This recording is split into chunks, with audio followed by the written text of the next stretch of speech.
semi-long hair white with red points. Very pretty.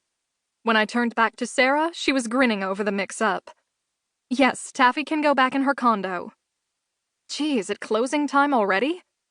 Time flies when you're having fun. She brushed one hand over her nose and mouth. Fur, too. I laughed again. In this business it sure does. Sarah disappeared through the doorway in the screen that separated the front of the shop from the playroom. Equipped with assorted tunnels, perches, trees, and a complex network of wall shelves, that central space allowed our boarders to get some safe exercise.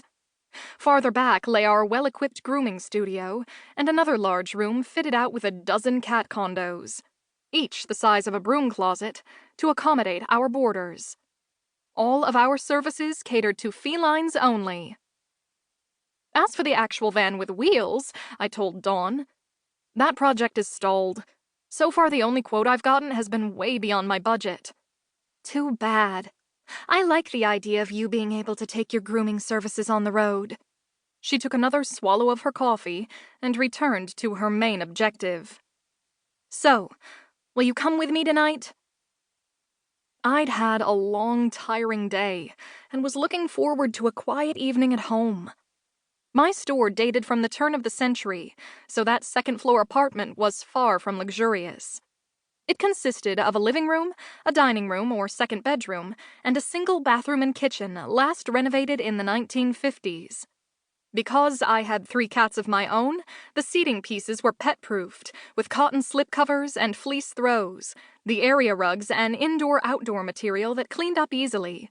The framed artworks included some of my own from my college years, and a surrealistic print of a woman looking in a mirror and seeing herself as a leopard from a downtown gallery. Bookcases held volumes on human psychology, cat breeds and behavior, and favorite mystery novels. The place wouldn't end up in a design magazine anytime soon, but to me it was a cozy haven after a long day on my feet. Right now, I looked forward to lounging on the sofa while I flirted on the phone with Mark, the local veterinarian I'd been dating for about 8 months. His days were even busier than mine, though, so we both probably would be too tired for more than a quick chat. Afterward, I'd maybe catch a new detective show on TV that was getting a lot of buzz, then have an early lights out. I definitely hadn't figured on driving out on this damp, chilly November night over dark country roads to listen to a bunch of strangers debate an issue that was pretty much none of my business. Still, Dawn had made a good case. For what it was worth, I guessed that I could add my voice to those who wanted a humane solution to the reserve's feral cat problem. There were, indeed, feline lives at stake. With a sigh, I ran a hand through my shoulder-length brown hair, limp after the full day I'd spent prettying up other people's pets. I'll have to pull myself together a little, put on some decent clothes. Fantastic! Thank you so much! My friend clapped her long, graceful hands. I'll drive us. It's kind of hard to find your way around because the roads curve and, of course, most of the buildings look alike. Fortunately, it's not an awfully big community. Only about 50 units and maybe 70 or so residents. I'll finally get to meet the legendary Sabrina. I took both of our empty mugs to the small coffee stand behind the counter. I'd wash them up later in the grooming studio sink. You said you connected with her when you were in college? But isn't she your mom's age? Older, probably around 70 now. And that was about 12 years ago. I took a self-defense class Sabrina taught on campus.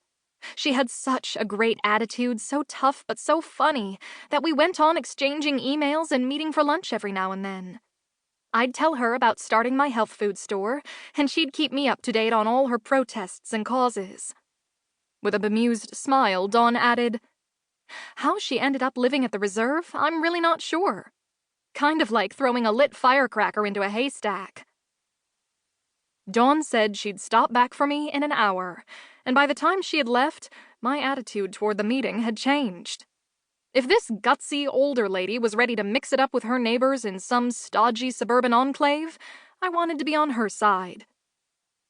They're taking over our community. They're vicious and who knows what diseases they're carrying. They do all kinds of disgusting things right out.